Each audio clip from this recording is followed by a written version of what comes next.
was supposed to live there. See, I didn't know, well, he said it was in town, I didn't know who it was. Well, I found out about lunch, I said, I can't shoot that truck. Are you ready? I'll call this Board of Supervisor meeting to order and ask that you please stand with me as we do the Pledge of Allegiance, and then Anna Botham will lead us in a prayer. I pledge allegiance to the flag of the United States of America and to the republic for which it stands, one nation, under God, indivisible, with liberty and justice for all. Dear Heavenly Father, we come to you today asking for your guidance, wisdom, and strength. Fill us with your grace as decisions are made affecting all citizens of Smyth County. Continue to remind us that all we do and all that we accomplish is in your glory. We ask these things in your name. Amen. Amen. Amen. Please be seated.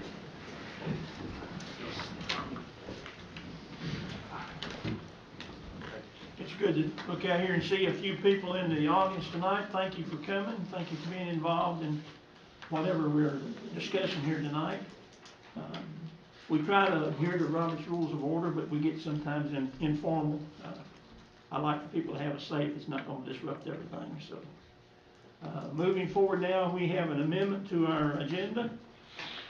We had a presentation to do an award tonight, and we have to reschedule, so that'll be one change in the agenda. Do we have any others? Hearing none, I'll ask that someone make a motion to amend the agenda as stated. So moved. To make a motion to amend the agenda. As that, I have a second. Any discussion? All those in favor signify by saying aye. Aye. Any opposed likewise. Now let's not get too excited tonight. We don't have an attorney present, so we got to keep it. Right. Heard a coffee? No. President, but we can't get rowdy at all then. We don't have anyone on the board though. Presentations, Paige Wright is with the after-school program. Here to update us. I hear it's absolutely outstanding. Of course. We are in the same 5 schools. We've got 2 staff in each of those. So that is Adkins Elementary, Chilhowie Elementary, Marion Elementary, Oak Point, and Sugar Grove. We are still looking.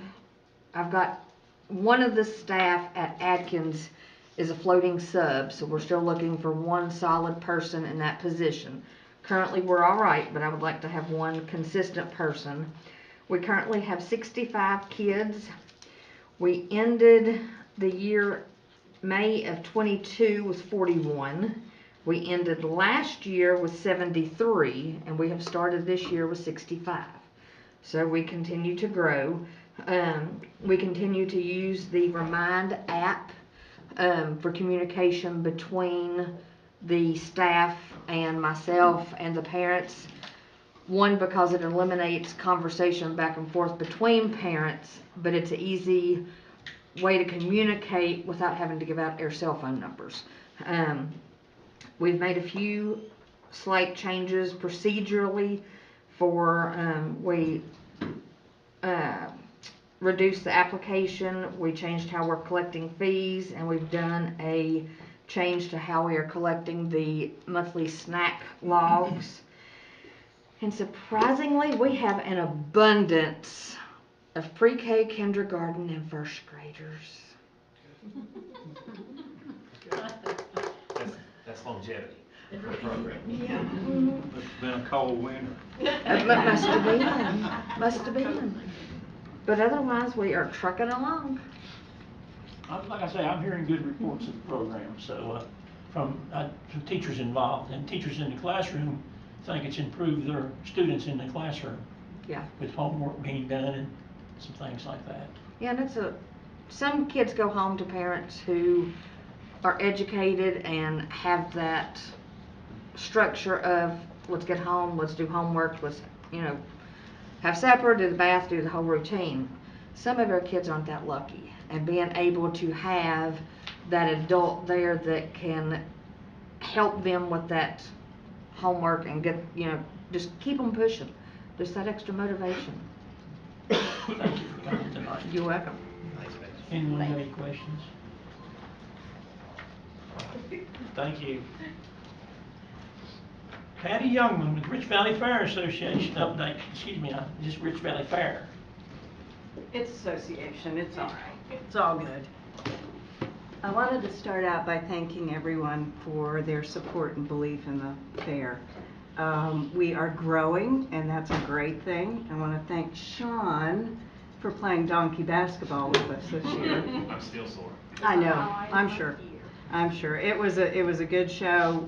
We did a lot of good things this year, and I'm very pleased with it. I know the big subject is the gates, and we did go to the tickets. I brought all the stubs for you to look at.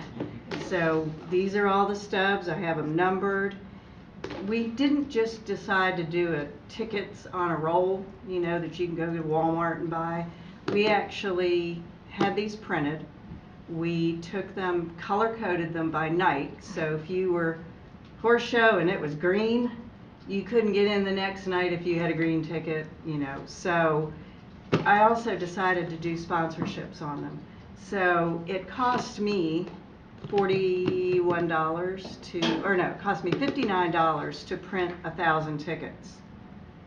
I charged $100. People got sponsorships on the back, and I've brought some. If you want to look at them, you can see there's sponsorships on the back of them. So that was another money generator.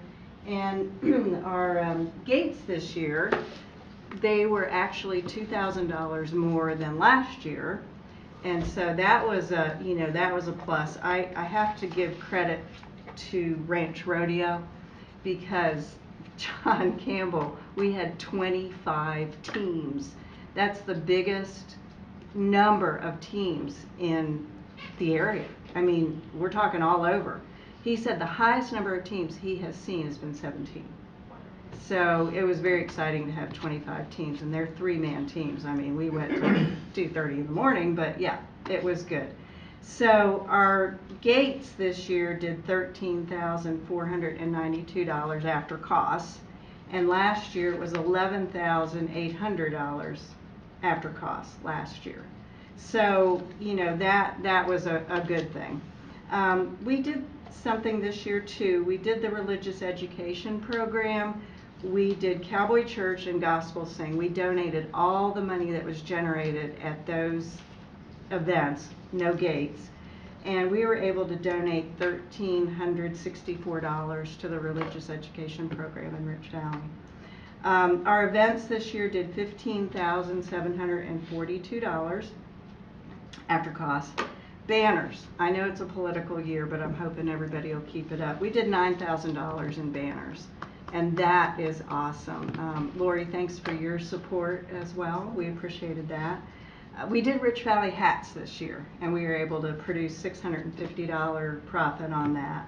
Our fair books after cost, $3,700. Vendors.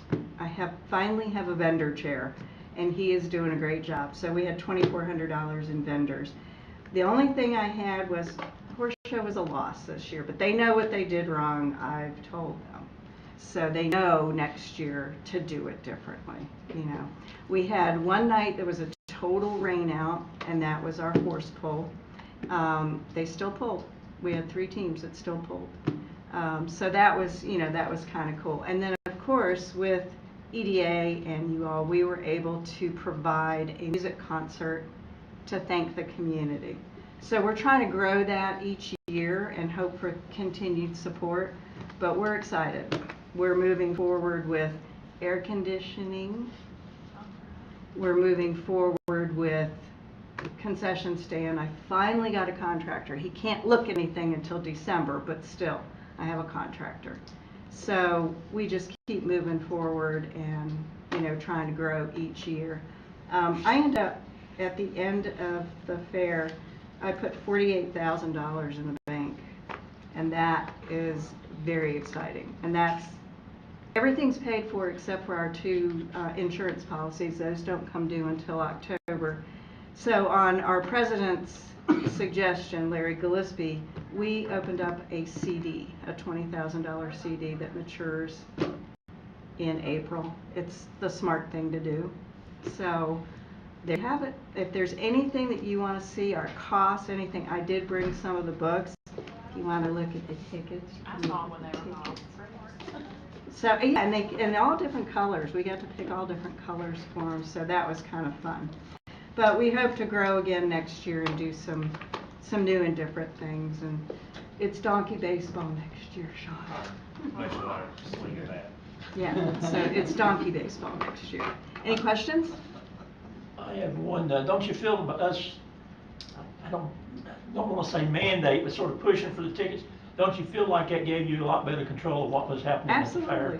Absolutely. I mean, we've wanted it for a while, and it's been back and forth, you know, but we just went ahead and did it. And it just gives you a big picture. And what I did was this year too, is with having the gates, they have their own little folder. I've kept every single paper. So in other words, I can look back and I can see who came in for, you know, our vendors who came in for free. We had riders that come in, certain riders, like for the Ranch Rodeo, I can't charge them a $10 gate fee when they're paying $300 to entry. So I can look at each one and I can show the people, you know, that were there, and that's big. So you can look at everything, you can see the signatures because it was counted in. The tickets are numbered. It was counted in and counted out. So they got I counted 3 times. I always count 3 times beforehand. That's my thing. And then it gets counted with whoever is at the gates that day, and we just move forward from there. So. And I wish to apologize, this is the first time in 20 years I've not made it over to the fair. Shame on you. I did not make it this You didn't year. even come over to see him play. Well, I didn't even know he was participating in it. I wanted to come over and see how the kitchen was going, or anything, and what was going to take place. I wanted to see, being an accountant, I wanted to see how the gate was going. Right. And I just did not have the opportunity. I have missed several things this year that I wanted to go to. Right. Well, we'll make sure you know next year and everything, which, you know, dates. If you come and look at our kitchen now, it's known as the scary room because there's no electricity back there, so you have to walk back there with flashlights. Yeah. I'm still excited about when you get the kitchen back. And, I know. And everything can start, you know. I perceive that as being the Smyth County Fair. Absolutely. I mean, you know. I'm an Atkins boy, but that's the way I feel about it. Right. And it's near and dear to our hearts, you know. Everybody that is a part of it, you can tell they're a part of it. And one final question, and I'll shut up. Have you started training your replacement yet? My replacement? Yes, ma'am. I hope there's not a replacement anytime soon. Now, No he plans. might beg to differ with you, my other half. He might beg to differ with you. I'm just saying you need to get you a good assistant right now. Because you never know when you might have to step away for 2 or 3 months. Mhm. And it'd be better to have someone that knows what they're doing. Right. And no offense, not your husband, because if you gotta be away, he might have to be away. And give you a good assistant to dump some of the load on. Right. And that, you know, that is something that, you know, a secretary can do as well. We laugh because Larry said last year when we were doing the secretary and the treasurer, he says, you know, that can be one person. I said, not in this girl's world. So it doesn't work that way for me. I just want to encourage that because I've seen many organizations do well while you're doing what, then all of a sudden I don't mean it bad, but you get sick Right. or for some reason someone in the family gets sick and you Sure. can't be there. And it just falls apart because Right. nobody knew what she was doing. Right. So I really suggest you find something. And by starting now, you don't have to accept the first person that walks through the door willing to help you. Right. Are you volunteering? No, ma'am. He's actually volunteering. That's what I was actually thinking. Yeah, that's kind of that was the gist of it. Anyone else, anything? But thank you for the presentation. Thank you, thanks for having me. Next year will be the 90th year. Yeah, next year's the 90th year. Oh, wow. As far as I know, we have no public hearings scheduled. Not for right now, later on in the meeting. Okay. Minutes of the previous meeting. Does anyone have any corrections? I noted a few to the secretary as far as spelling and so forth, but anything else? To approve. Fixed one thing, clarification on the test scores. So, I'll leave that to Alma, so she's already fixed that. All right, we have a motion to approve as amended. We have a second. Any further discussion?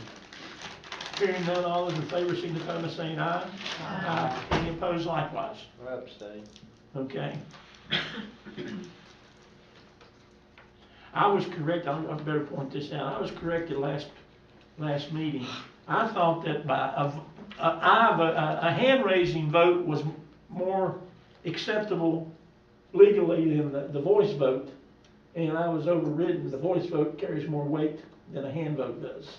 So that's why I've gone back to ayes and so forth. So if you wonder, there's method in my madness. Citizens time, Mr. Williams, anybody sign up? Dr. Watson. Mr. Watson? Charles Wasson, Wasona Circle, or Wasona Park. I used to go to that Rich Valley Fair in the 50s, and that was always kind of a big deal. A bunch of teenagers would go over and have a good time, so that was great. So I have more good news like we did the last meeting about the situation in Arizona. But here's a news article.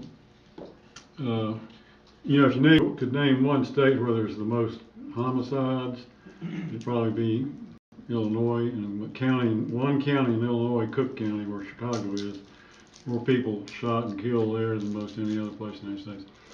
Well, anyway, so I thought it was really interesting when the headline is, sheriffs in more than 90 of 102 Illinois counties won't enforce unconstitutional gun ban.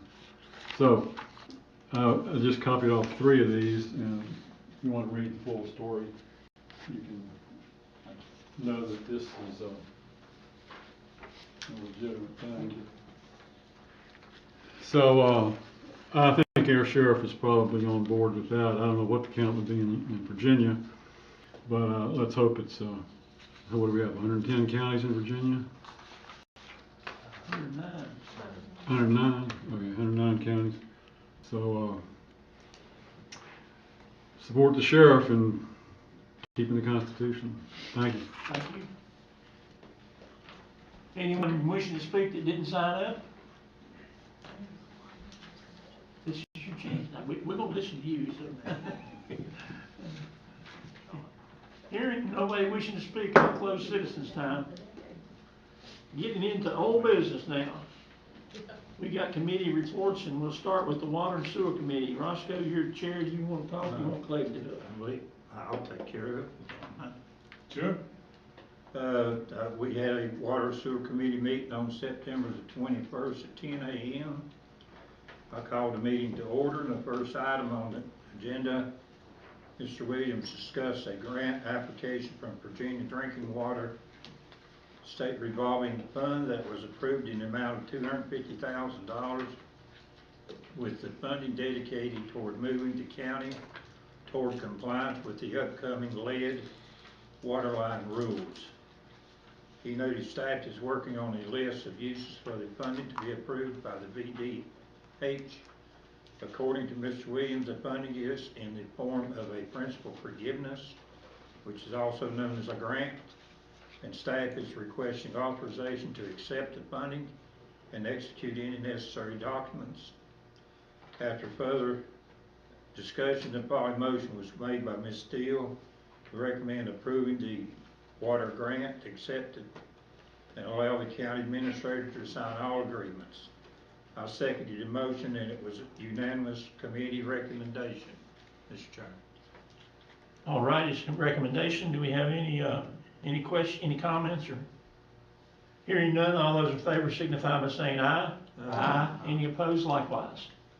Okay, next item, Mr. Hutt gave an update on the application he sent for the Gross Close Sewer Project, which would extend sewer service from Sprayside facility to exit 54 along Route 11. The project would add an additional 70 to 80 customers, as well as make sewer service available at the interstate interchange, which could be a possible positive impact toward potential development in the area. He noted it was informational only and no action was necessary.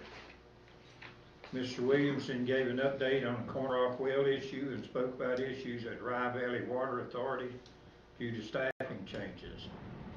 After further discussion, Ms. Steele recommended inviting the appointed members of the Rye Valley Water Authority to the next Water and Sewer Committee to discuss their current issues and ways we may be able to partner.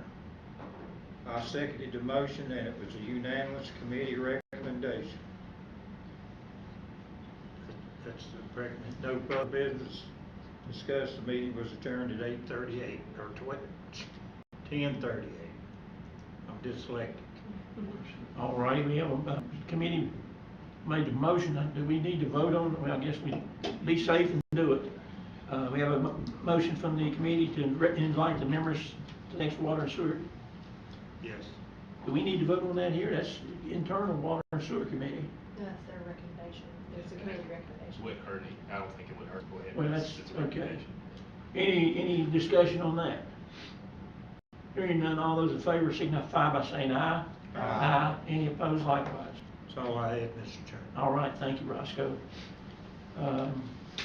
Parks and, our new one now, Parks and Recreation. Chris, you're the chair.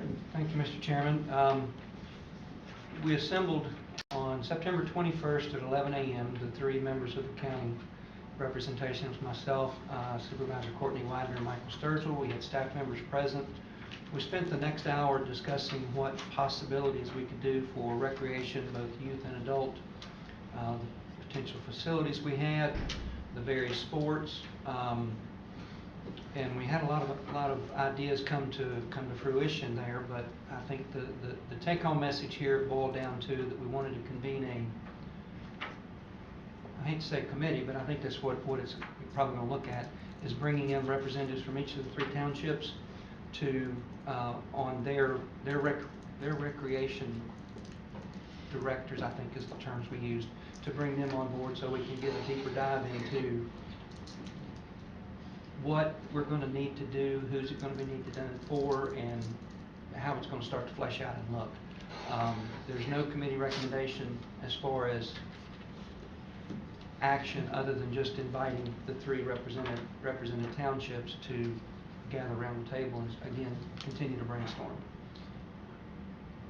And I've had one additional person ask from that meeting, head football coach at Marion High School, Coach Gann. I think he's got a couple ideas. Add some school reps You good as with that? invitees. Sure. Okay. So, yeah, I guess that's pretty much the nuts and bolts of it. And then we adjourned at noon. Well, do we need to expand the whole committee, make it 3 board members and 1 person from each locality as official members, or? That might be a recommendation in the future after we get around. I think the conversation was, let's talk about the needs. Let's get the folks that are in play at the table, and then after that, go out to the community and have some community meetings and come back with recommendations to the full board. I know the community is excited about it at all levels. A lot of people have heard that we're thinking about it, and they're really, unfortunately, I think the one they're really wanting is football. Yeah. And I myself think that's the hardest one to implement. And, we're going to start with the hardest. Right. Yeah. That was kind of the main, I won't say, well, it was discussed at length regarding cost, safety, implementation. I mean, there's a litany of issues on the table. The other things we were looking at too was a series of events for seniors, for non-traditional youth sports, so we could get, and maybe seniors is the wrong word, adult across multiple age bands, so that, if you're still athletically inclined to maybe revisit the softball leagues or something similar. If you're not so much, then maybe a slower action sport, if that's such a thing. Well, Yeah. But the intent is, there was a lot of things talked about. I mean, we ran out of time quickly. Yeah. And there's a lot of interest in fleshing out some things. It's a buffet, what do we pick first? I think it's been there for a long time, but people see it, hey, we're serious. Yes. And I think 2 of our 3 communities already have a pretty good format for football. Okay. I'll leave it at that. Sounds good to me, and so as a board, we don't need to do anything other than encourage you to proceed forward. Correction, no, yes, that is correct. There was no recommendation came out of it other than a suggestion gathering of more stakeholders at the table. I just wanted to express that I had some folks in my district who had reached out to me regarding this situation, and they live in the district for Marion Rec Department, and they were very frustrated about their children only having the option for flag football. I had recommended going to the town council meetings to express their concerns because that's who's over the program. And all the folks that have gone there to speak have called me back and said basically the town of Marion was like, you're a county citizen and we can't help you. I don't think that's the right answer because they are over the right program. So I'm a little bit frustrated that they're treating our county citizens that way because frankly, our county citizens pay into the Marion tax base too by visiting their stores and shops and paying them, you know, the taxes on food and groceries and things like that. So it's a very sore subject, and I think the quicker we can get a community input session scheduled, the better off we're going to be. And I think between our rec directors and some of our coaches at our schools, some input, I think we can really get a good plan together quickly. I'd just like to say also that the community input is very important in this because that's where a lot of your coaching and funding and things like that help come along, as far as helping with stuff. So, we need to make sure that we do this right to start with. And even if it takes just a little bit to get it going, put 110% into it. Mm-hmm. And as the football is a big discussion. I've had a lot of discussion with people in the community about that as well, and I think that we do talk about that a lot, but we don't want to forget some of these other things as we're going along, just like we was talking about with the adults, the seniors, hopefully looking at some softball or something like that down the road, and also there's communities in our county that don't have the opportunity to play soccer, and it's not offered, I think, at 2 of the high schools. Is that correct, Mike? Yes, it's not So like- hopefully that can be something that down the road we can look at and get implemented so everybody has the same access to every sport within the county.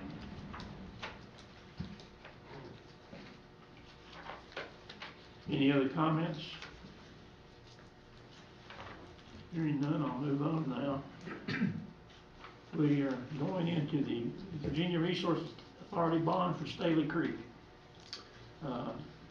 There's quite a few pages in your packet. Starts on page 50 and goes through page 127. You want to get basically it's a $560,000 loan, of which $240 will be forgiven if we meet the criteria. So to get the 200,000, we got to do the rest of it. Yep. And this is the project where the savings from not having to treat all the sewer, the savings will pay for the bond payments. I will say that for the approvals, we do need to do a roll call vote for the resolution rather than just a simple majority. But for the financing agreement and funding agreement, those are just right. You can do roll call if you want, since it's financial, but it's not required. Okay, so do we need 2 votes? I think I would recommend 2 separate. Yes, sir. One for the bond resolution itself, and then you can do one authorizing the financing agreement and funding agreement. Okay, do I have a motion to approve the bond resolution? So moved. Second. We have a motion and a second. We had a public hearing on it last time, so, any other discussion? Hearing none, all those, roll call. Mr. Atkins, Yes. Mr. Sturgill, Yes. Mr. Stevenson, Yes. Dr. Ratliff, Yes. Mr. Widener, Yes. Ms. Deal, Yes. Mr. Call. Yes. Thank you. Now I need a motion to allow us, financing. Second. Have a motion and a second. Any discussion? Is that for financing agreement and funding agreement? Right. Two separate, okay. Mr. Atkins, Yes. Mr. Sturgill, Yes. Mr. Stevenson, Yes. Dr. Ratliff, Yes. Mr. Widener, Yes. Ms. Deal, Yes. Mr. Call. Yes. Thank you. I'd like to note that's the first project we've done in the county here in quite a while, I think. Probably 10 years. Yeah. First of Long many. overdue, too. It's a huge deal. What's that? It's long overdue. Yeah. Yeah, first of many. Several coming.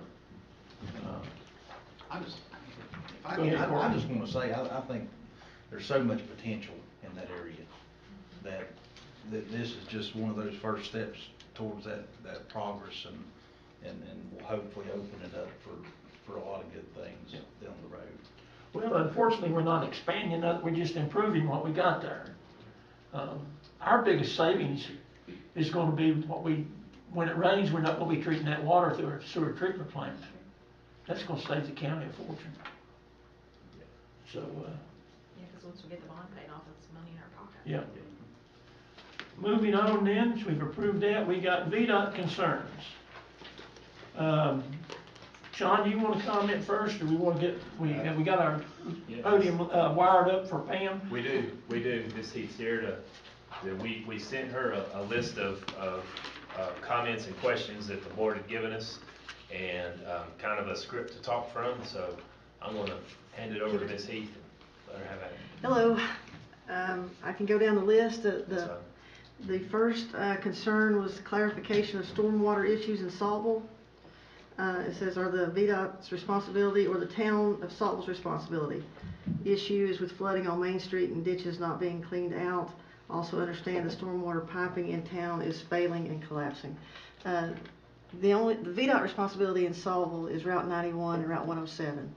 The town's responsibility falls on all the other streets in the town limits. Does 91 start at the stoplight? Yes, 107 comes up from Chilhowie. So you don't turn left on this, 91 doesn't turn left on this, at the stop, or did it? It does. It goes Okay. towards Glades Through Green. town, okay. Uh-huh. Okay. But not Palmer Avenue?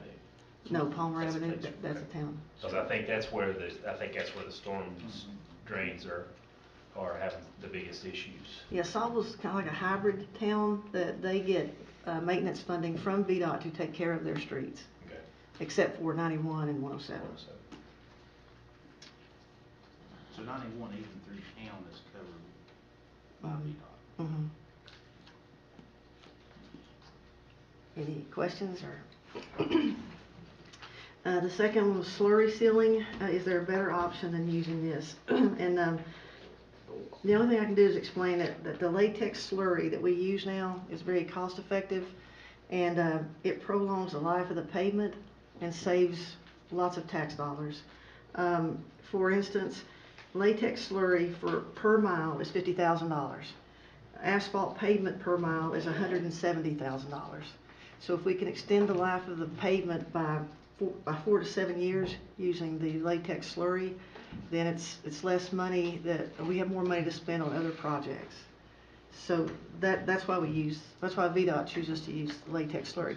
But also, it's not the residency doesn't make that call. That comes out of our district office, and they do it as a cost-effective method to save money and put the other funding on other road projects.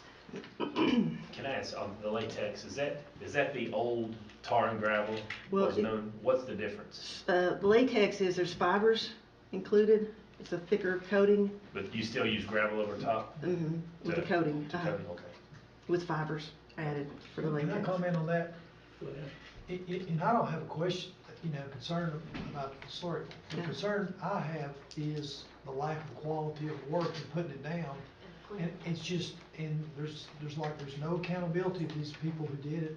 I'm sure, was it not subcontracted by a company? Yeah, we put VDOT puts a contract out, and there should be inspectors, that travel or that, stay with those contractors as they are.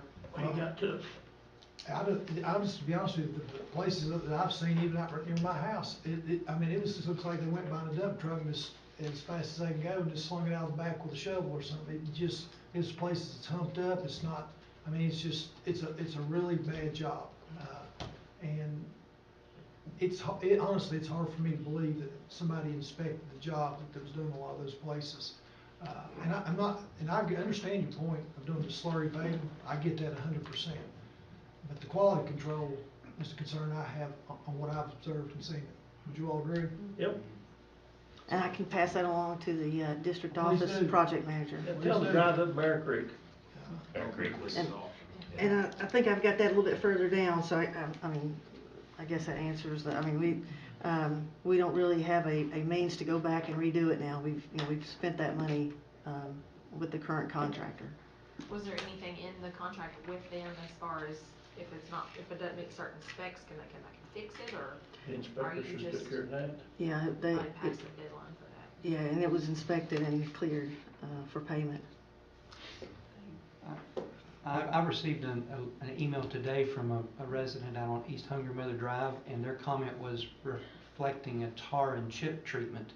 They indicated that they had spoken with someone from VDOT, and they said, yeah, that was, like you said, extending the life of the highway, but their concern is the road. They used the term chip, crushed gravel, and they said the road is now basically unwalkable because being out there on Hungry Mother, they said a lot of people walk their dogs and stuff, and it's so rough the dogs can't even walk on it.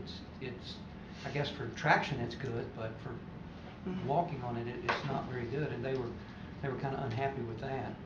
They Yeah. also went on to say that the ditch lines and the culverts are not maintained well enough to, I guess, avoid the water runoff.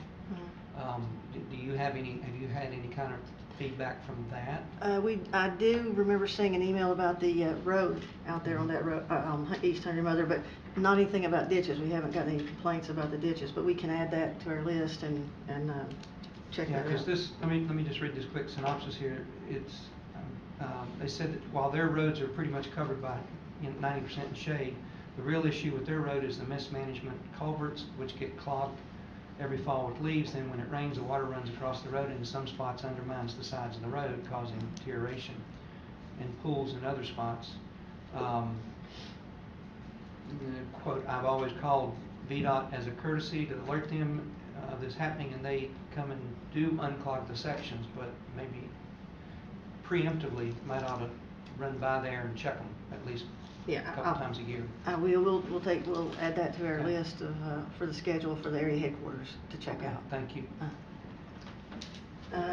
Then the next one on the list was a process for citizens to make complaints. Supervisors are getting phone calls that they have made a complaint to VDOT and being told to call their representatives. I don't know who is right now. If you had names, I could correct that with those VDOT employees. But the proper thing to do is call 1-800-FOR-ROADS, 1-800-4-ROADS. And that's our complaint system, or they take calls, the calls are logged, and then we're given those complaints, and we have a certain time frame that we have to respond to them. 1-800 what? 4-ROADS, FORROADS. I don't think there's an S. It's the number 4. Huh? I don't think there's an S. I It's think not, we it's always four say, road. well, we always say 104 roads, but by the time you get to the D, it starts, it goes. Four roads. Just out of curiosity, what is the time, your all's requirement on time to get back to them?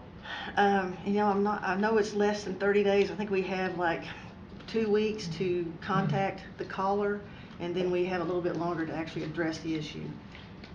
Well, and I can say that I've had people call me and said, I called the VDOT office, and I don't know which office they called. But they called and they said, they told me, well, I talked to a board of supervisors network before, and that you'll have to take care of it. And if that's gonna be the case, then you all might as well just come to every one of our meetings. Does that make sense? Because And- that's obviously not an efficient system. And that's not what we're telling the field personnel to respond with. So, like I said, I don't know who did that. I wish I did. We would correct that situation, but that's not what we tell them. So next time we get a call like that, should we ask who they spoke to when they called? Yes, I mean, that'd be great, so that we can correct that. So, I mean, if someone just doesn't know or. It's happened to me twice already. So, It's happened yes. to me at least that few times. Okay, Flint Lane is the next one on the list. It's, Flint Lane is not a VDOT maintained road. It's not in our system. And any unauthorized work that may have been done to that road, you know, like, well, the current superintendent says it's been over 25 years ago, because that's how long he's been working in the area. So, and I understand that they probably did see, Yeah. I mean, that may have happened. Well, and let me ask this, because I have to be able to respond and understand, this process. So, it was maintained up to a certain part about 25 years ago, I guess, is that right?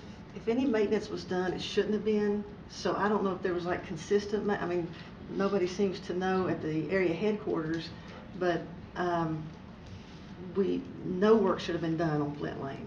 Ever in the history of time. Ever, because it's not a state maintained road. So- But unauthorized work may have, some people had friends and they might have helped, you know, they might have graded or done something and, Well, and I was told by an individual who lives on that road mhm. that he's seen VDOT pave that road because it used to be gravel. I don't know, I mean, I have to take his word for that. Uh-huh. And, Does it have pavement on it? yeah, it's in bad shape. Busted up. And I seen somebody out there the other day, one of the residents actually carrying bags of the asphalt and putting it down. And, you know, I feel bad for these people, you know, because none of them own it. VDOT owns it. Mhm. And I just feel like there's something that the state should be able to do. And I had seen the Pave in Place program. Are you familiar? That is a rural rustic program. It used to be called Pave in Place, and today it's called the rural rustic. And that's where we take roads that are already in the state system, that are maybe stabilized or gravelled or whatever, and we make improvements to them. And we don't change the alignment, we don't change any kind of drainage, we pave it as it is This, today. in the manual, in the VDOT manual for the Board of Supervisors, just something I had located. It says the Pave in Place program is something if the rural rustic road approach is not a good option. So I'm just not, I don't know that I completely understand that. Is that something maybe? No, that's only if it's a state maintained road. It has to be state maintained. It has to be in our state system for us to put tax dollars on it. So moving forward, Mhm. what needs to happen? If the citizens there, if those property owners want that road to be in the state system, me or my staff can go out, we'll create an estimate of what it would cost to bring that road into the system under the, rural addition program. And it'll need 18 feet and, well, I could probably like It's 16 already feet. there. Yeah, 16 feet of pavement with 2 feet of shoulders on both sides, that's the requirement. So that road would have to be shifted against, inside the, and I know we own a great deal of right of way in there. It'd have to be shifted to create, because right now the edge of the pavement drops off straight down to Route 11, down into that ditch. That's what it is. So it'd have to be shifted, towards the houses in order to create 2 feet of shoulder, 16 feet of pavement, and then 2 more feet of shoulder. And if that requires any more right of way than what we currently have, those property owners would have to donate it, or they would have to, a plat would have to be done either by the property owners or the county, showing that we had that much right of way, 40 feet. And then the county could apply for revenue sharing, in that the cost to make those improvements to that road, to bring it into the system, would be shared by VDOT and the county. And the county's Similar cost. to the Evergreen or. But the citizens, but I mean, I guess the thing I'm having trouble wrapping my mind around this is, it's owned by the state. Well, we Yeah. see it as a private driveway, because it was not there when there was only like one or two houses. We have old plans that show one or two houses, or two houses, and they Because each the had a state put it there, driveway. right? Do what? Because the state put it there. Well, there's two driveways down to, Route 11, and then as Right. more houses came in, I guess because the sight distance maybe not all that good, all those driveways weren't down to Route 11. One driveway connected all of them.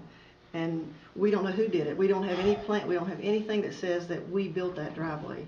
But that's how we see it. It's a private driveway that connects those houses, so that they have two connections to Route Well, 11. who's in charge of maintenance on it? I guess we're not, I we mean, can't maintain a private road, a I private just find driveway. it hard to believe that and I'm not trying to argue. I I'm understand. just trying to truly understand this.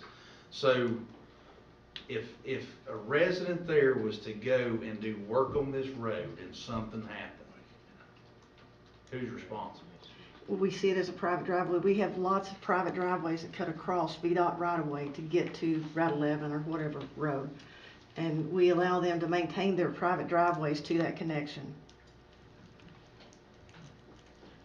But is there documentation somewhere that allows that? I just don't understand. Like right now, if private. I allowed a private driveway across my property, how is that identified? Like who does it belong to?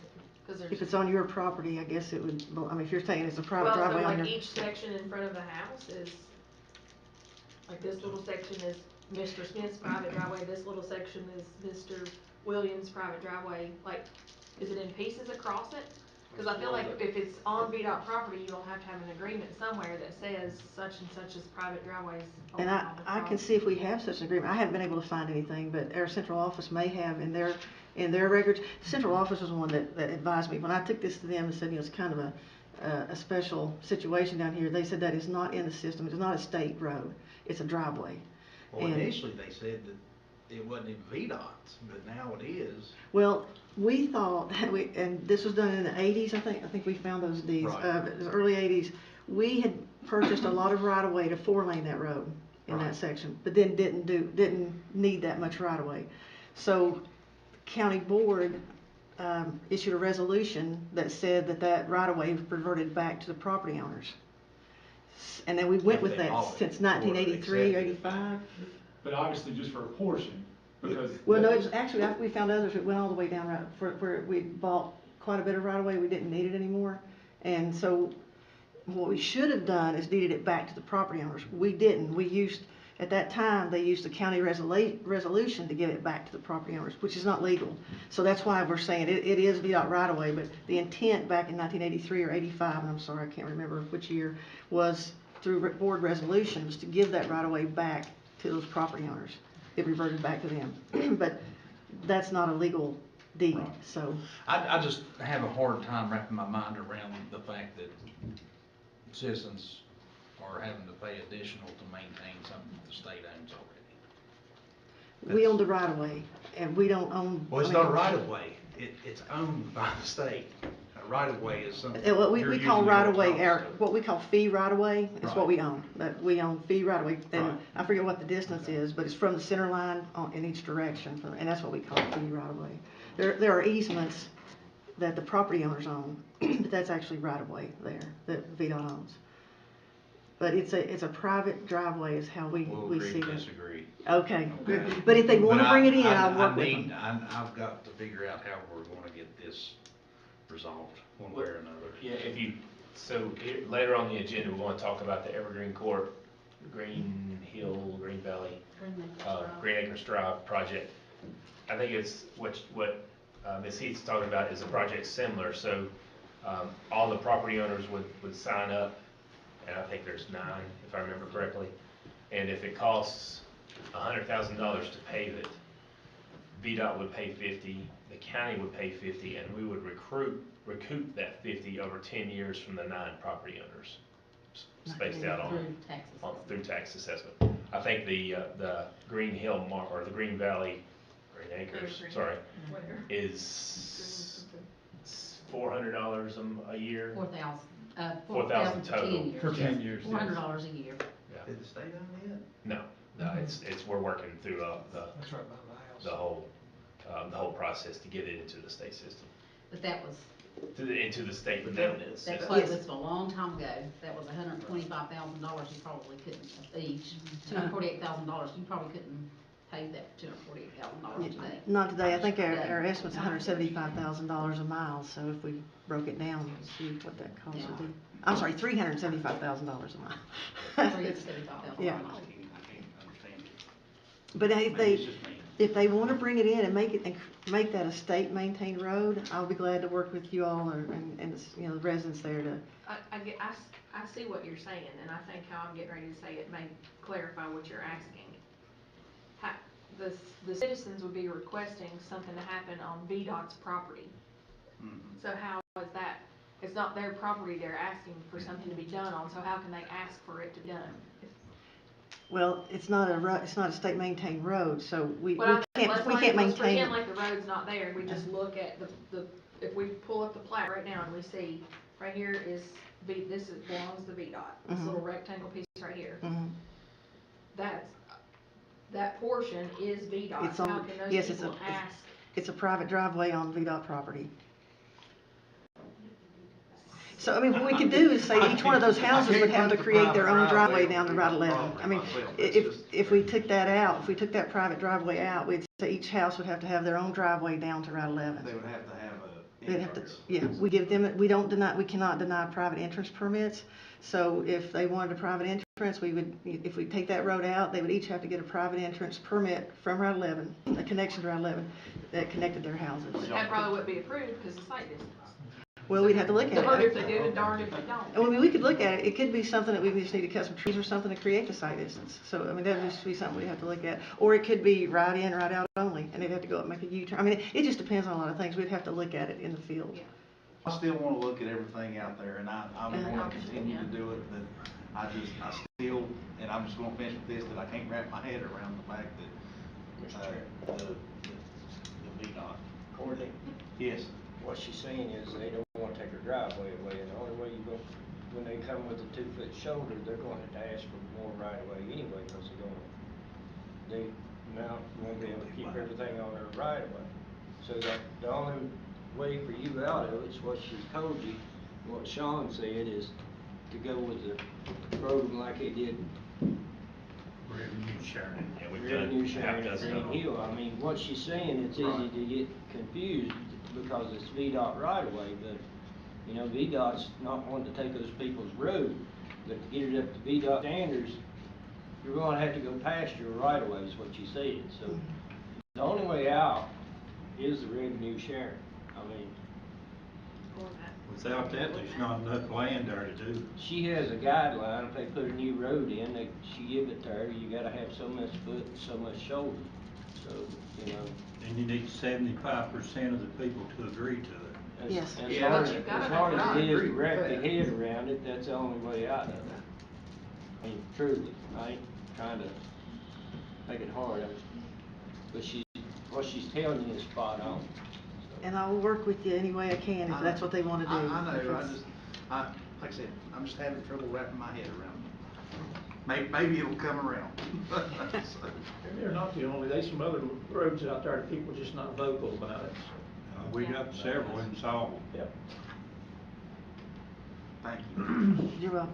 And it was 1985, I sent it to Clegg in an email, it was 1985 is when there was a board resolution to give that property back to those property owners.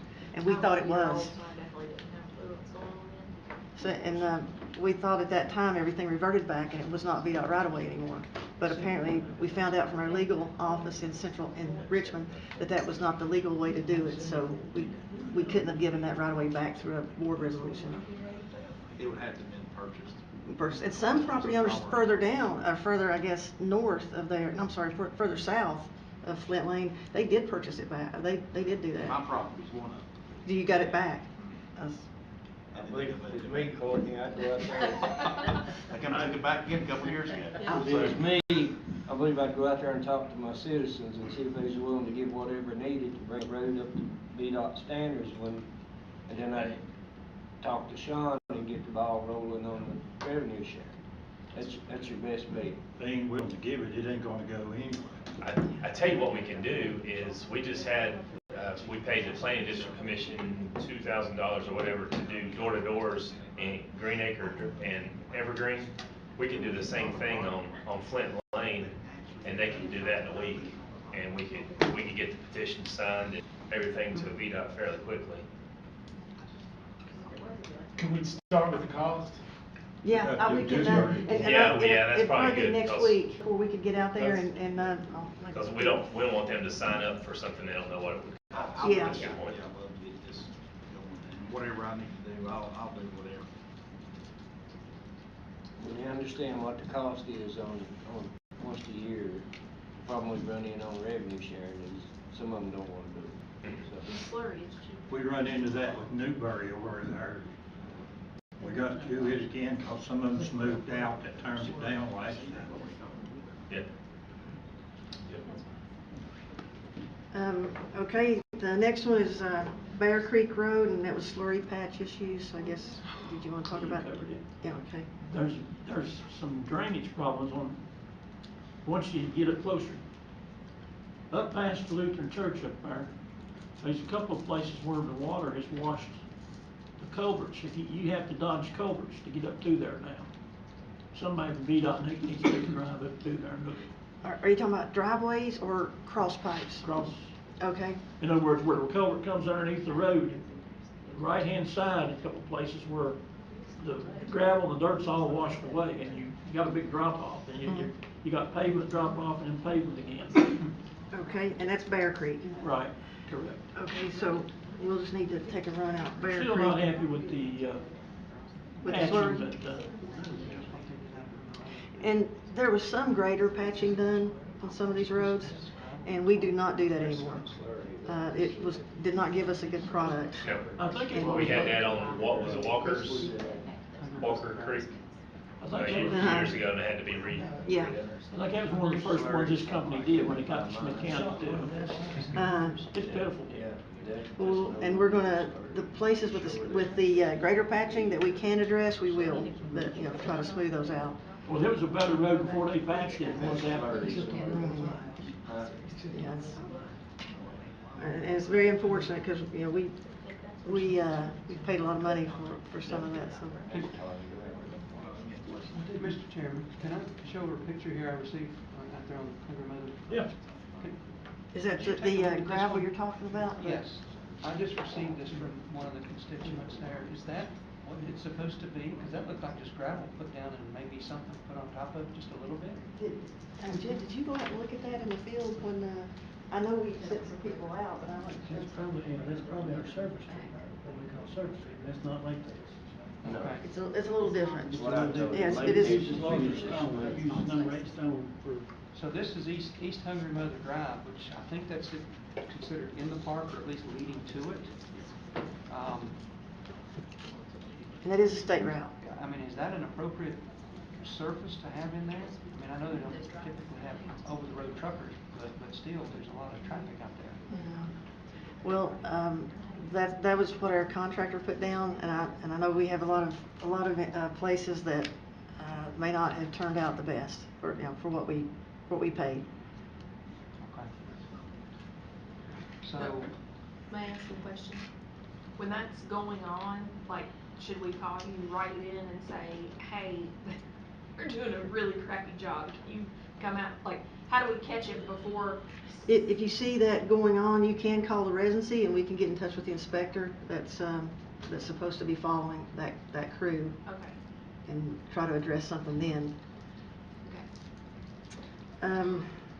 Okay. The next one on the list is Nix Creek Route 622, large amounts of accidents.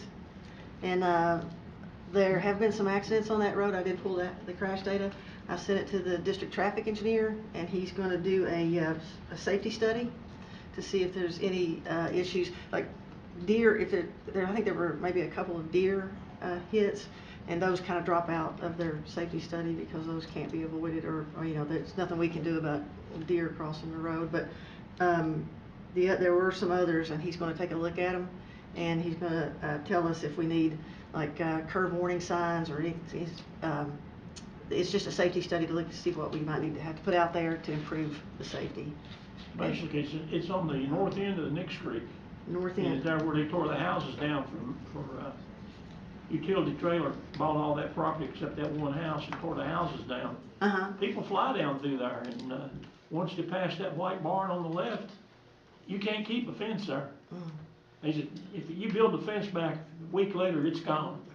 Somebody's car's gone through it, and you're not supposed to pull the cars out until they contact the landowner, but that doesn't happen. And I would say that a lot of those are not quote-unquote reported accidents, so what you have So on we your may not list, even have the full picture. you probably don't, yeah. No, I don't think so. Okay.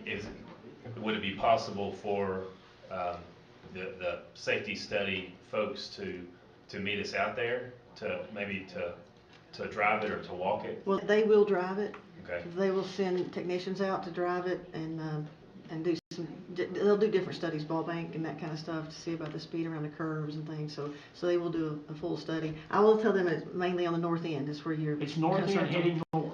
In Okay. other words, if you're driving from Highway 11 up to the mountain, it's not a problem. bad. You're not, but when you're coming off the mountain and down. Down towards Route 11? Toward Route 11, that's where you run into the people picking up feed, and, they can't hold it in the road there. Okay, thank you, I'll forward that to him too. And if you could give them, my contact and Craig's contact, we'd be glad to meet them out Okay. there too. Not to volunteer Clay for you. Okay, the next one is Atkins Tank Road, Route 11, needs trees cut back, and crews went out this morning and cut trees, so those are down. I've been asking for that for 3 months, Thank you. so thank you. I was hoping you'd get it done before we had an accident there.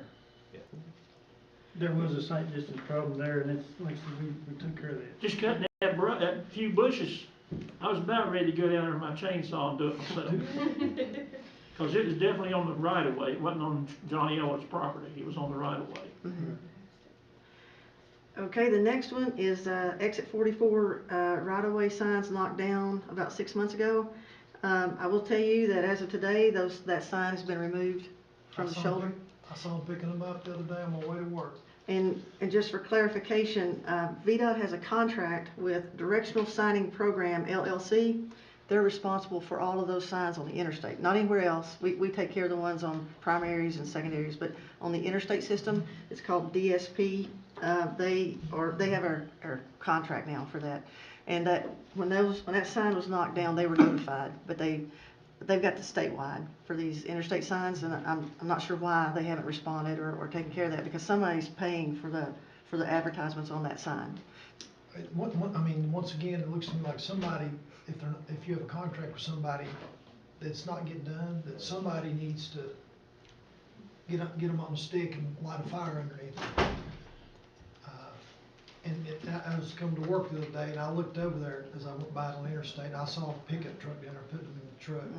But if I was a business owner in the town of Marion, on that sign, I would be furious.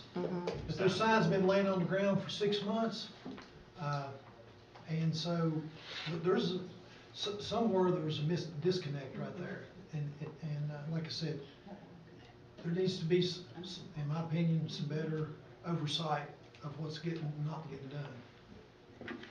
While you're on the topic of signs, on Highway 11, Gross Close, and it's not near as an important sign because it's not a regulatory, but the Smyth County with county line sign has been gone now for quite a while. Okay. Deputies like to run road check there, so it's good to know which county they're running a road check in. Okay. On North End? Both sides. When would it win? I'd say somebody stole them. Post and everything's gone. Okay, I'll add that. So now, Green Hill, that was a slurry patch, and I'm not sure where we don't have a Green Hill Road in the state system, so it might be a private road, but. No, it's, Is it Green Hill Market? no, it's Oh. a road, once you cut off about 600, heck, I live off that road. I know what you're talking about. Flatwood Acres Road. Flatwood Acres Road. Flatwood Acres Road. Flatwood, okay. So- Yeah, and it's. Just past Green Hill. Yeah, that's the one I was telling you, looks like he just threw shovels of out of the back of a pickup truck and just kept on going. It wasn't, but through traffic, it has eventually sort of worn down a little bit, but, and you're not gonna understand new asphalt, but still, it was a very rough patching job. I actually received a complaint from a resident out there for Yeah. that too. Same thing. Yeah. Yeah. Okay, I was just out that way and they had mentioned that to me. okay. Pam, may I say something? Yeah, go ahead. I just wanna let you all know that when that was slurry sealed, and a lot of people don't understand, but they do some extra throwing out of material at the intersections to keep it from, as people pull out, that's to keep it from, picking up. So that might be what you're seeing right at the intersection. There's no intersect, I don't, It's like on past it, Yeah. like down. yeah, it's just on the road. Okay, Where yeah. that intersection. All right. Okay, the next was 1800 block, Riverside, Route 660, changes to lines when painted with no passing. Tractors frequent this road, and that was taken out. That passing zone was taken out, and it can't be put back in. So it won't be a passing zone. And possibly when the road is restriped, and that will be years down the road before that latex starts to fade, then we can look at maybe putting it back in, but right now it's no longer a passing zone in that location. Route 60, 662 slurry patch issues with that, and Route 91 and 107 ditch issues. And if this is where I think you were mentioning where the location, it's where there's curb and gutter now in place. Is that the area you?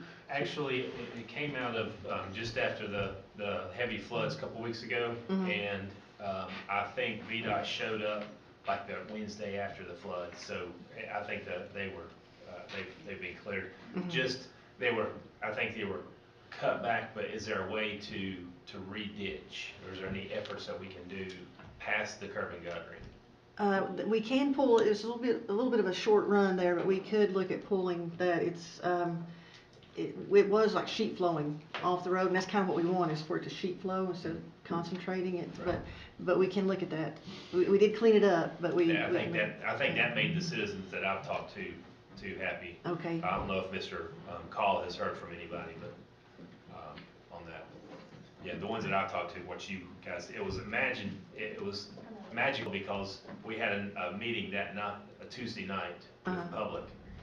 And Wednesday morning, VDOT was out there. They were like, thank God for, and I said, I'll take credit, but I didn't do it. Yeah, it was the area headquarters went out and took care of that. And that's all I have for your issues. I have one more. Yes. It just, this one just came, well, we discussed it earlier, and I was with law enforcement today, and one of the things, we've put in the school zone signs with the Speed cameras? Speed cameras and all that, and so the question came up, because we talked earlier about possibly having feedback cameras, so people could see how fast they were going when they get to that speed zone. And we were told that it was ruled in our area that we can't do that they can't put those up, which to me makes zero sense, because the point of it was to get them to slow down. So if they have that, then they know what they're doing, and hopefully they will slow down. And I was taught, let me ask you, our district in VDOT, where does it run from? We're 12 counties, from the Tennessee line up to the end of Wythe County into Carroll County. Okay, so it goes from Lee County to Wythe County. Right. Is that correct? 77 corridor. Okay, so apparently there was a lot of discussion last week, maybe at a conference with law enforcement, that the other places were saying, we have those in ours. And I've actually went through several school speed zones where our feedback cameras, feedback signs are. So, it does help. I didn't realize I was going that fast, so I could slow down before I get in there, and I just think that's good business. And if there's a rational reason that we shouldn't put those in, I'd love to know what it is. Per our regulations, per the code of Virginia, that's what regulates those speed cameras. We can only put those up if there's more accidents and more speeding going on. They have to be up for a certain period of time. That's per our code. then that tells us that the cameras aren't slowing people down. That makes 0 sense to me. And I understand what you're I'm saying. being ugly, and I know that's probably not you all making that decision, okay? I realize that. But I don't understand if that's the code, then why a lot of the other VDOT areas, it's my understanding that they have those before those photo cameras to let people know they have them there, and I know they're under the same code as we are. So to me, it's just common sense, and it's good for our citizens to have that. Town of Marion. Don't the town of Marion have those signs? But they'd be town and not VDOT right away. The ones, the feedback signs, I don't think so. But I may be wrong, But but. a lot of times I've seen them, I've gone through several of them where right when the school zone starts, and they have the photo cameras just to let people see how fast they're going, so they'll know, hey, I need to slow down. I've seen one in Chilhowie. Chilhowie's got a feedback Yeah. camera. They've got a big sign. Yeah, that the town moves around, The right? town They moves move it around, around yes. from time to time. Some other localities have that too. And it's up to the interpretation of the district traffic engineer. Well, aren't we all under the state code of VDOT? Mhm. But it's Well, interpretation, it's kinda like an attorney's But interpretation. but I don't think the interpretation is the same in all Right, divisions. it So, isn't. to me, that's a disconnect at the state level of VDOT, that is not, that it was be consistently enforced through our districts. And VDOT central office will. has been getting some pushback on all these cameras that have gone in all across the state. From who? I guess citizens, I'm not sure, but we are, I say we, the central office is looking at that, and that may be something that might change, is that I don't know. They're looking And like I at said, every I know this is aspect not you of all it. making that decision, I know that, okay? But it looks to me like state code would be interpreted at all levels, VDOT across the state the same way. And I know our law enforcement, you know, would certainly like that. And I can tell you, I think as board members, I think, you know, people driving through it, obviously if they saw how fast I'm going and they still get a ticket, that's you know, that's on them. So, Who puts them out in the other district? they're mounted on a post, what I've seen, that they're permanently there. They're not mobile like the one at Chilhowie. They're just permanently mounted, and they're, you know, back just a little ways from that, so people slow down. Who But owns actually, the company that puts in the camera systems, my understanding. Mhm. I mean, just put it up, see what happens. Do what? Just put it up and see what happens. All right, what, if we did that, what would happen? Well, it depends on where they were put up, because that's what we have to look at, make sure it's out of the clear zone, make sure it's not a hazard itself wherever you put them, Side distance. the sight distance issues. Better to ask forgiveness than permission. Here, we killed that subject. Okay, now I'm gonna pick on you a little bit, because I know this is not you or your decision, but if we're through about everything else, we have 3 big projects here in Smyth County, at least I feel like we do. We have the bridge going into McMullins. We have the roundabout on the south side of the interstate, and we have a roundabout on the north side of the interstate. We're looking at the citizen safety and needs. The bridge is the most important to give us a new way into McMullen. That's the least of VDOT's priorities, because it's done by the bridge section and not the road. I understand. I guess what I'm saying is, someone in Richmond needs to realize what's going on out here. The first project they're gonna do is, or at least scheduled, is the south roundabout. Right now, that traffic flow is working good. They're doing it backwards from what we need. I mean, ideally go in and do at least the north roundabout and the bridge together. That way you're messing up traffic one time. But doing the south side, which is least needed, then doing the north side, and then building the bridge. I mean, I don't think anybody would run their company and do things that way. But yet VDOT is doing it and doesn't care about the citizens down here.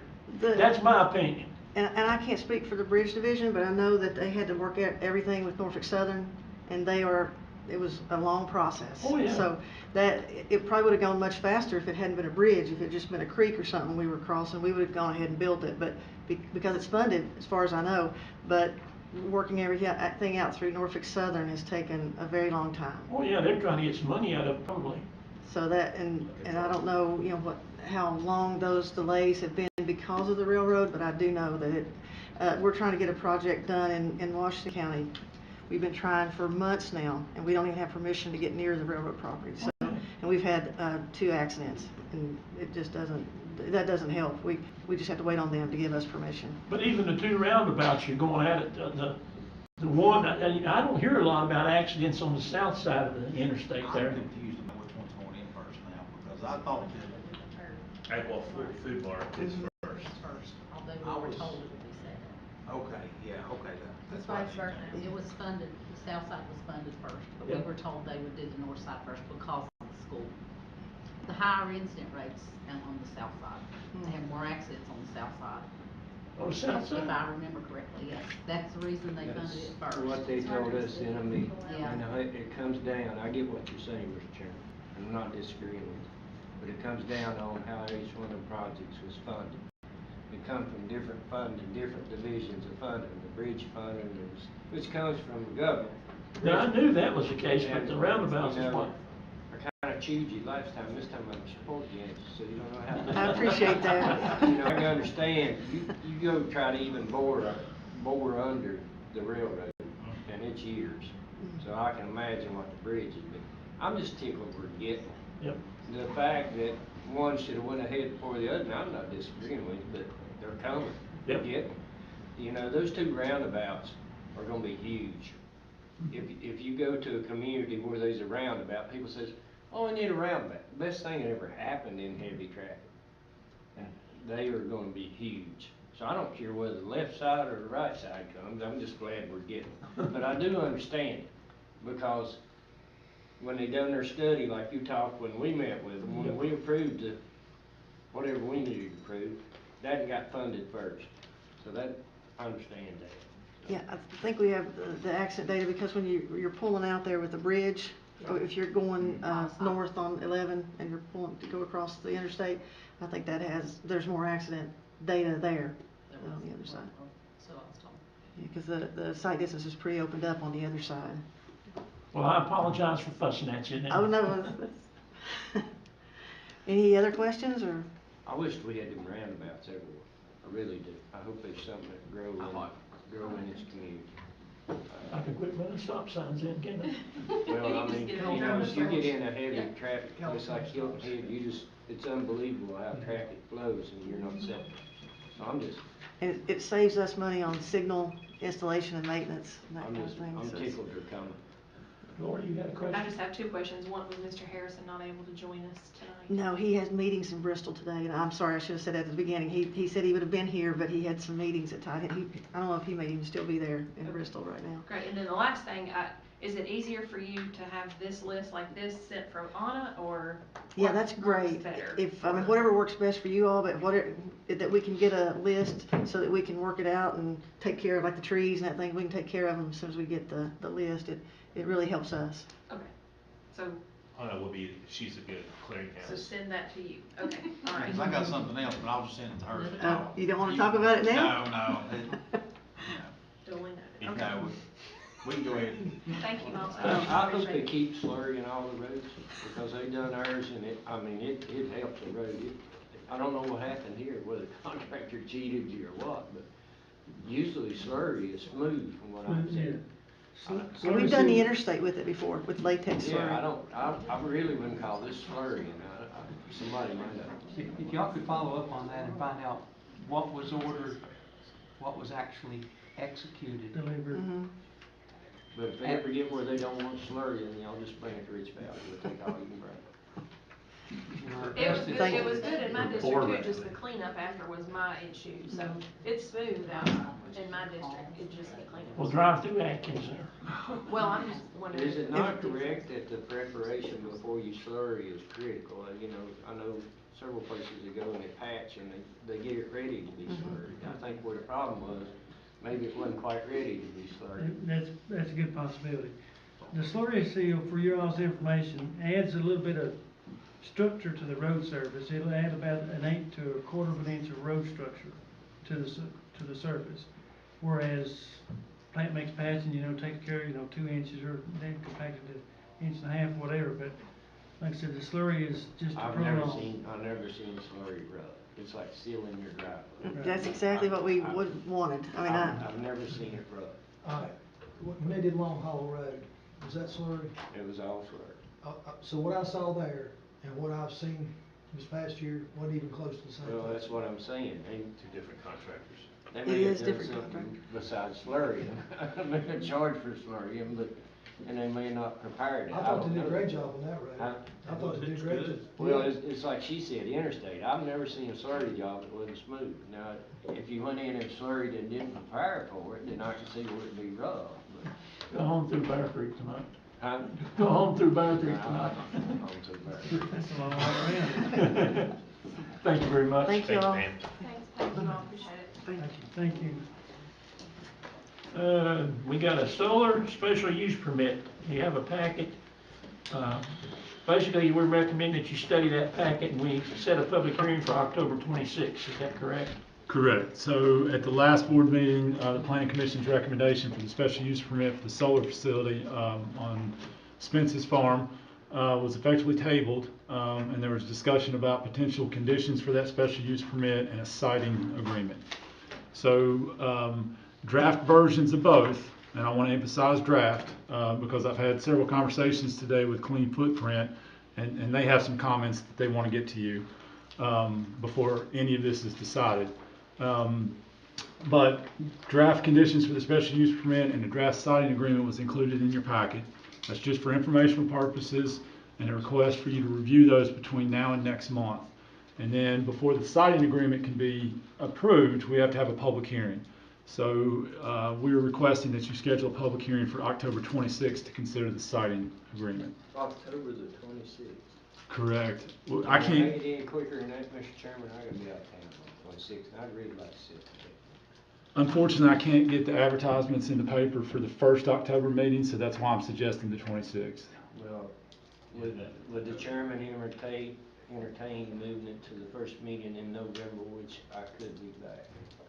I mean, this first facility falls close to my district. Well, I think we all got a lot to, if you looked at the packet at all, there's a lot there to study with the conditions and so forth. But we just, all we're gonna be doing is hearing the public input on that. Well, I still would like to hear that if you don't mind, but I understand it's my responsibility to be here. But if we could move it back to the first meeting in November, it would help me tremendous. November 9th.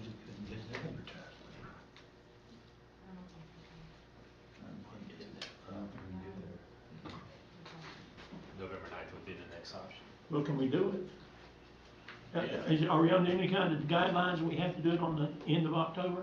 No, that was just the quickest meeting that we could have it, we could schedule. Well, that just, I'll Make a motion. I'll make a motion to do it on November the 9th, and if I've got something in, I'll cancel it. But I'm Okay. already committed on the 26th. I'll second. got a motion and a second. Any further discussion?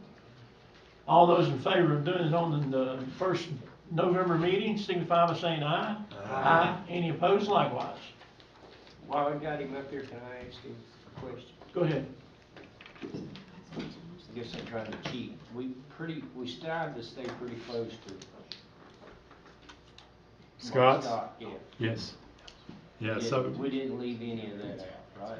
no, so, and that's, yeah, so Phil reminded me of something. As you're reviewing that, I've highlighted sections that I really want you to pay attention to. Because some of that may make perfect sense in Halifax County, but I don't know how well it's going to translate to Smyth County. But yes, that is literally a cut and paste version of the last special use permit that was approved in Halifax County. We can always go over what you're talking about later. Yeah. Yep. Yeah, because there's some references in there to burning ordinances and so forth, which we don't have. We just have this. I get all that. I just don't wanna, and I'm speaking out of turn because it's something we're gonna be addressing. I just don't wanna delete any of the real important stuff. Okay. Thank you, Mr. Williams. Thank you. Arcade games, no action at this time. Do you want to make a comment on that at all, or just in the next one? This is just a placeholder, so that we don't forget about it. But the state are debating regulations, and we anticipate that'll be resolved sometime in December. So as soon as they do that, we'll bring a recommendation back to you. Well, we'll have to get our ordinance committee to work on it. Probably, To yes. support his wants to get out of it. 1013 Ridge Road update. So, lots of conversations about that in the past week. The short story is that Mr. Boone, the property owner, has decided to return that property to its original state. So we're working with him to get an E&S and a stormwater management permit issued to cover that work. And I just had a conversation at 4:30 this afternoon with Slint Brant Saunders. They're in the process of issuing a bond for that project.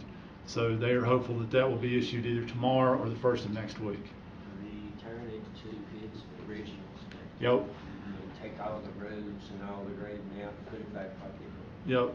So VDOT denied the entrance, told him that they were not going to approve the entrance for the property. So that effectively killed his plan to put the driveway in. And so when he learned that, he effectively said, what can I do just to basically give up and get out from underneath this?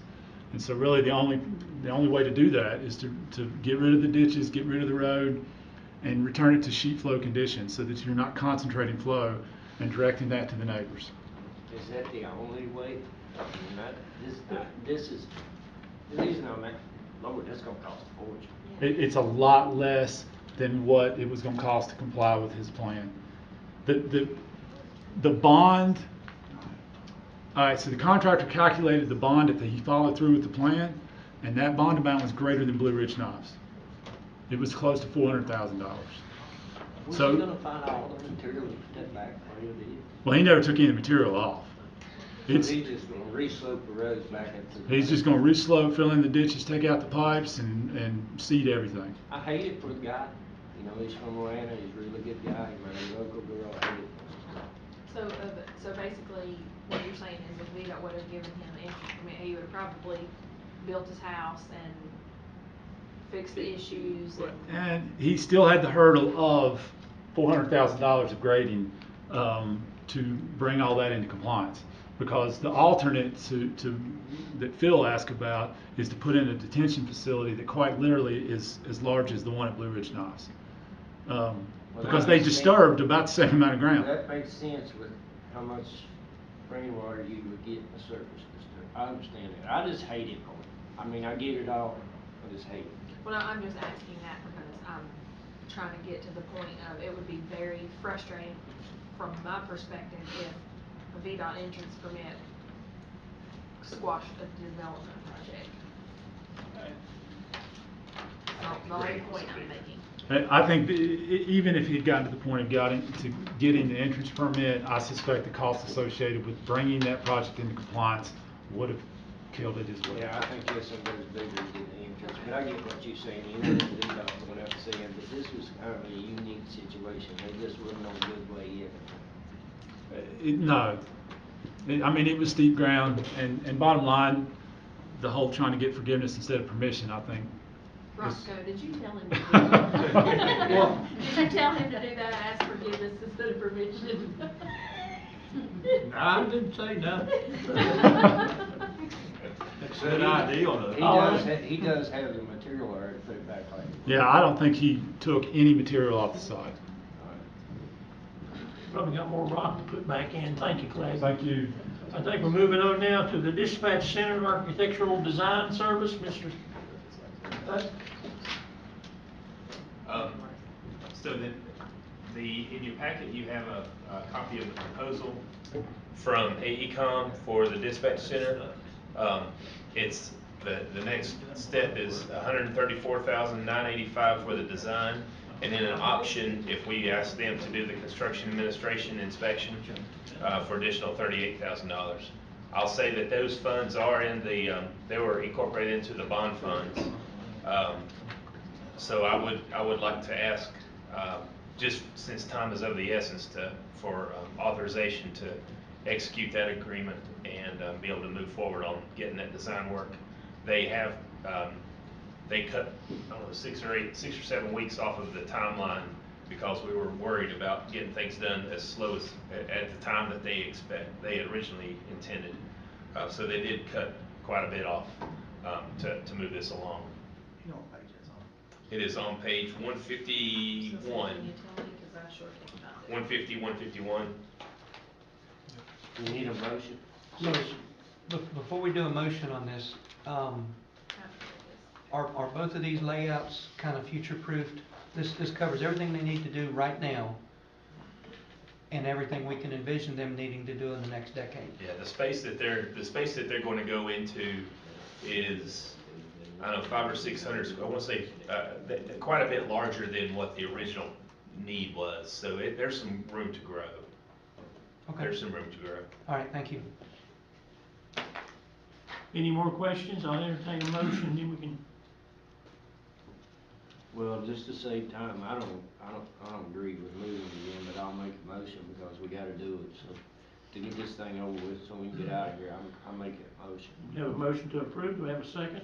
Second. Have a motion and a second. Any further discussion? Hearing none, all those in favor signify by saying aye. Aye. Aye. Any opposed?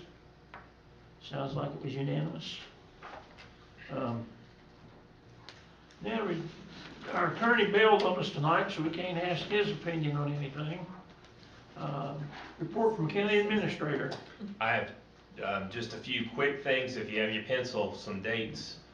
Smyth County, the Fallen Firefighter Memorial Program is set for Monday, October 2nd at 5 o'clock, in front of Marion Town Hall. In your folder, it's behind, on the red tab is the second flyer, the information in the agenda for you. The first flyer there, the Children's Advocacy Center is doing their anniversary opening October 12th, 4 to 6, so they asked us to invite the board of supervisors. 2023 VACO annual meeting, normally that we need to have the voting credentials formally approved by the board. Normally, if the chairman goes, the chairman is the authorized voting representative. I think action motion second that we can forward to VACO would be appropriate if the board so chooses. Do we have a motion to? Basically, a motion to appoint Mr. Atkins as a voting rep. Move that motion. Have a motion second. Any further discussion? All those in favor signify by saying aye. Aye. Any opposed likewise. Next item, Attorney General is coming to tour the Appalachian Center for Hope building. There's a goal that's coming on Friday, October 13th at 11 o'clock. Former Governor George Allen will be there.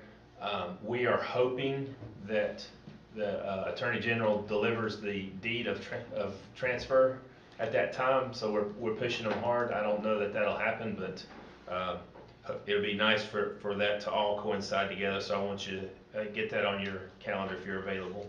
It's October 13th at 11. Didn't you say this at where? Center of Hope? Center of Hope, right out here. At the rehab building up on top of the hill, to the left of the admin building. I don't know that you've been there. We can get you in to do a tour and talk. I don't think I've ever been there. You said Attorney General's coming? Mm-hmm. Is that a substance use disorder treatment facility? Yes, sir. Yeah, I've never seen that either. Okay, we can set up a tour. Maybe come an hour early or something. Yeah. Also, if I can, just real quick, I just wanted to let you know, I've been in on their meetings and stuff, so I did ask John if, as soon as he gets a little bit more information, if he could just come back and address the board and just give some updates on everything going there. And I can ask him to come to the October 12th meeting if you'd like, the day before. Give us an update. Be nice if. I think he was wanting to see if he could get that. Oh, he wants to, yeah, that's right. That's a pretty big deal. It'd be nice if he could come before our meeting that day and give us a tour of the building. That way the next day we'd know a little bit more what we're doing out there. We can set up that tour. I mean, I know where the building is, but I've never been inside of it. Okay. Alrighty. And then the only other item, the Green Acres Evergreen Court project we were talking about earlier. We have everything. We have 26 property owners. I think 25, if not all 26, have signed. We do need to hold. Sorry. How many? 21? We had 21, there may be a 22nd. We're trying to track About one five. individual down, but we met the 75% threshold. Apologize for interrupting. So you're good there? Well, We're good. The next item, next step, we need to hold a public hearing for the abstract of, assessments, and we're recommending that be October 26th at 5 o'clock. We need a motion to set that. So moved. Second. Have a motion to second to set that public hearing. Any other discussion? All those in favor signify by saying aye. Aye. Any opposed likewise? That's all I have, thank you. Okay. Supervisor comment time. You're gonna have to talk fast. And we're gonna start with Chris. Start with me. I don't think I have anything to say at this moment. Thank you. All right, Bill, you're next. Lori, you gonna bring that up? Or You want go me? ahead. Well, me and Lori talked, we're having some issues in my district on the Rich Valley side with phone service, Verizon phone service. I have an update for that. I'm sorry, I meant to call Ms. Dale. She'd asked me about that. So what's happened is the Walker's Mountain cell tower, Verizon cell tower, was upgraded from the LTE to the 5G. The problem is LTE's service area, it can go out like 4.5 miles. 5G can only go about 2.5, almost 3 miles. So whoever was on that outskirts between that 2.5 to 4 miles, they don't have cell signal anymore. So what I would like to recommend, if we get these, if you remember back here a few months, maybe a year ago, we had the website set up for folks to complain about not having cell signal. We need to populate the Rich Valley area that just lost that cell signal, so that we can have the data to show them that we need a cell signal, a cell tower in Rich Valley. How can they promote it as an upgrade when they cut back the service area? It's faster. Faster, but It's certainly faster, but it's a closer. Yeah. Well, if you don't have anything at all, it's not fast at all. What'd you say, LTE was 4.5 miles? LTE is 5 miles and 5G is only Well, like I 3. don't know that I buy into that. Because the lady that cut your hair, the tire is right straight in front of That's her right. house. It's way under 4 mile radius. Is it From- 4 mile the way the way the crow flies, or 4 miles? It's a crow fly, and Sure, it's the direct sight, line of Anybody sight, the would way have the shoe signal leather. carries. but it's cut in half almost. Sometimes if you're too close far down though, you miss it. You're under it. Yeah, because I have that up at my place. My tire's about on the hill behind me there. Right there. And, Well, now what they done to us is put us in an emergency situation, because most people over there do not have a landline anymore. They have a Verizon phone. And for them to go do that, knowing it was gonna cut people out, sucks. I mean, to me, it's the most irritating thing I've went through. And where I live, I told the lady from Verizon last night, I was on the phone with them an hour. I've had it for 18 years, now you're gonna tell me you can't have service anymore. And what you're talking about's fine, but it's gonna take years for it to happen. To get another tower. I think maybe we need to complain, although it may be slower. We have some something. contact information at the sheriff's office that we can, similar to the Brightspeed that we talked about last meeting. What I would like to ask the board was to entertain a motion that I'm gonna make is sit down and write them a letter on what they've done without any consideration to the remote area of Rich Valley after people done away with their landlines. If they need the rescue squad now, why didn't they think about this? I mean, you know, in Rich Valley, you cut off every how many miles. Did they not know they was gonna put these people out? What did they expect them to do? I mean, I'm infuriated with what you just told me. Yeah, that's Now, with all that being said, I don't understand, and I'm trying to hurry, Mr. Chairman. I don't understand signal service on some of that stuff. And let me tell you what. I was on the phone with the lady last night for hours, sitting on top of my hill. You know where? Back up on top of the hill was the only place I could have service. Before I got off the phone with her, I had a full bar of phones. Went down to where the dog kennel is, which I hadn't had service for 2 weeks. I got phone service. Go to my yard where I hadn't had service for 2 weeks. I got phone service.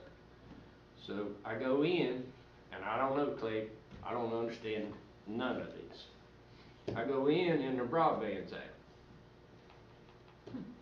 So I drive out the road towards, Buchanan's Lane, where I've always had cell service, but the last 2 weeks I don't have cell service. So I got cell service, they're working on the broadband. Broadband comes back on, I no longer have that service. Clouds were different, wasn't bouncing off the clouds. I mean, y'all tell me, is there anything to what I'm thinking, or am I totally wrong? I don't know how one affects the other. I don't either, but I think it's, and let Well, me finish. the broadband, the 5G towers run off of the broadband, which is why getting broadband as the backbone in places that have needed cell phone service like Sugar Grove and Adwolf and all these other areas. So why would the broadband, when the broadband was out, I would have better service? I don't know that, unless it switched back to LTE, if that's the backup, if the broadband's out. Irregardless, I would make a motion, Mr. Chairman, that we write them a letter, letting them know, detailing in the letter, letting them know what they've done to a group of citizens. And it's a public safety issue. And we'd like some kind of response from Verizon on how they plan to address the problem. Does that need to be a resolution?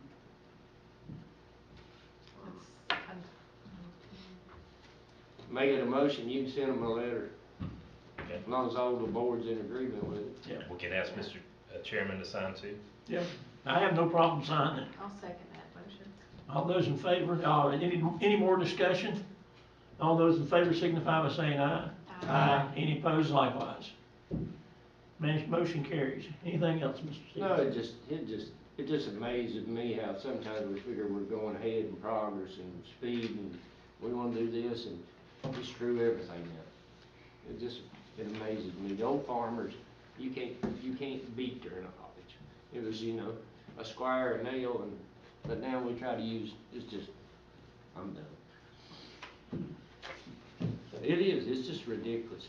We're not near as smart as we think we are. Ms. Deal. All right, thank you, Mr. Chairman. I am excited to say after 46 months talking about a joint auto aid with the town of Marion, we have implemented that, and our first successful call happened this morning on Main Street there at Lorenzo's Motel. 3 departments, despite what you read that was out on social media, there was actually 3 departments that responded, Marion, Adwolf, and Atkins. So thankful to finally see that program up and going, and it was a grueling process that took way longer than it should have, but here we are, and I'm happy that it all worked out. So we're thankful for that process. Just want to congratulate our sheriff on being appointed as Secretary of Virginia Sheriff's Association. I think that's a great thing that happened and a good way to get Smyth County's name out there. The next thing I want to bring up that I'm getting feedback from conversations that I'm having with folks while I've been out and about, and of course it's tax ticket time, but I know this is a hot topic for you. We agree to disagree, but I've been talking to folks about their tax due dates, and it's really hard for our citizens when they get hit with personal property tax and real estate tax, all due on December 5th, 20 days before Christmas. So out of the 12 counties in Southwest Virginia, basically west of 77, we are one of 4 counties that have stuck with that due date. Wise County, I talked to some folks over there recently, and they said that their board of supervisors have done a good job talking to citizens, getting their feedback, and they actually changed it to two due dates a year.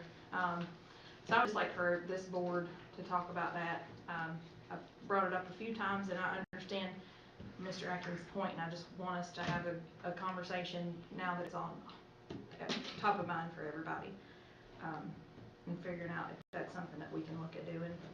I'm guessing it has to be done